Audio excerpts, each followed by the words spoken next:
Jojo jolted awake, realizing with a start that he had overslept by a good 30 minutes for a crucial job interview. Panic surged through him as he stumbled out of the makeshift bed in his shanty house. With no time to spare, he rushed to the bathroom outside, taking a lightning-quick shower to freshen up.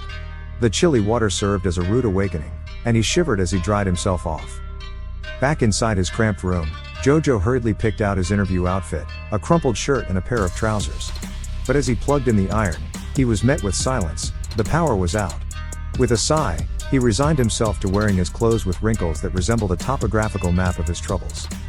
Jojo's stomach grumbled, and he realized there was nothing to eat in his empty store. Time was running out, and he needed to get to that interview. He checked his wallet, and despair washed over him as he found only 200 shillings, a meager sum that stood between him and absolute poverty.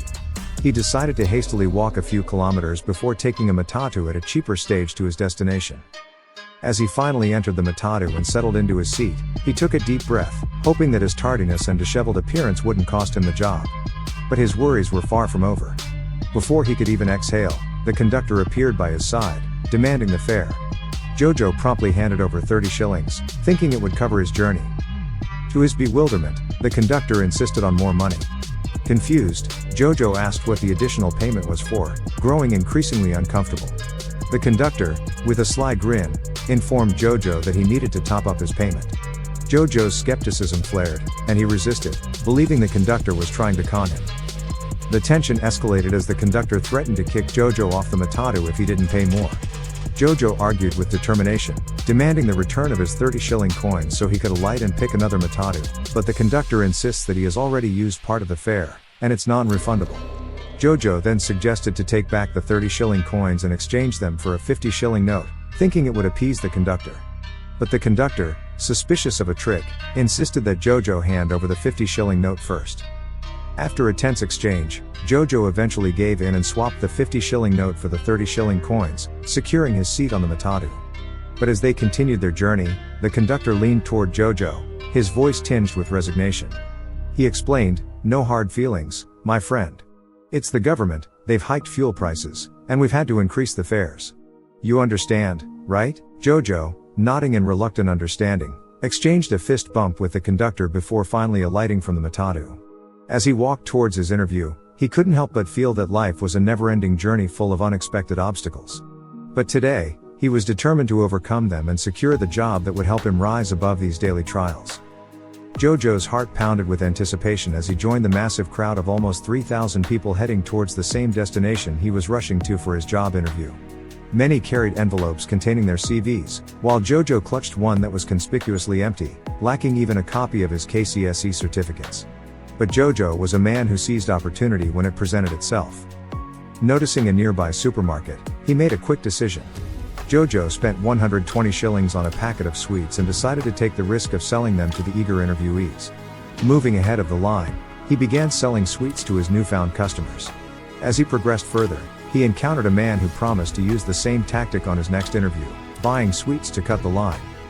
In the fervor of his sales pitch, Jojo realized he had unknowingly made his way to the front of the line. A security officer approached him, ready to reprimand him for hawking, but Jojo swiftly spun a tale. He claimed to be a secret interviewer posing as a seller to assess the character of the candidates before the actual interview. Though the security officer eyed him skeptically, Jojo's quick thinking convinced him to keep their secret about staff taking bribes, and Jojo was granted permission to use the washrooms. Jojo, now inside the building, approached the interview room. His disheveled appearance and candy in hand drew puzzled glances from the other candidates. When questioned about his intentions, Jojo, thinking on his feet, explained that he had anticipated the large crowd and wanted to provide refreshments.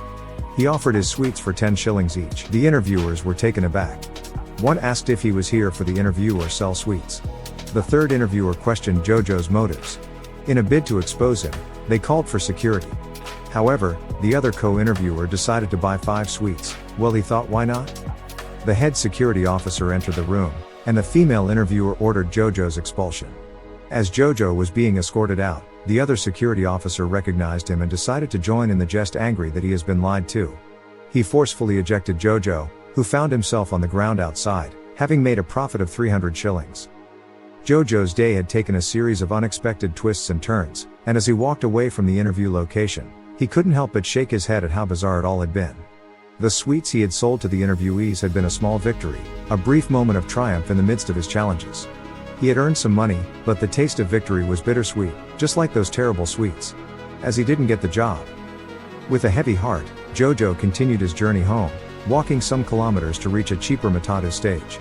But as he walked, fate dealt him yet another cruel hand. A group of thugs surrounded him, demanding money.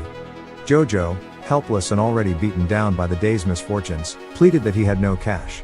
However, as they searched him, they discovered the 300 shillings in notes and 50 shilling coins he had earned from selling sweets. To the thugs, Jojo's modest earnings felt like an affront, and they didn't hesitate to resort to violence. They beat him mercilessly and took the little he had left. Bruised, battered, and with tears in his eyes, Jojo was left in a state of despair. His body ached, his stomach grumbled with hunger, and he was utterly exhausted.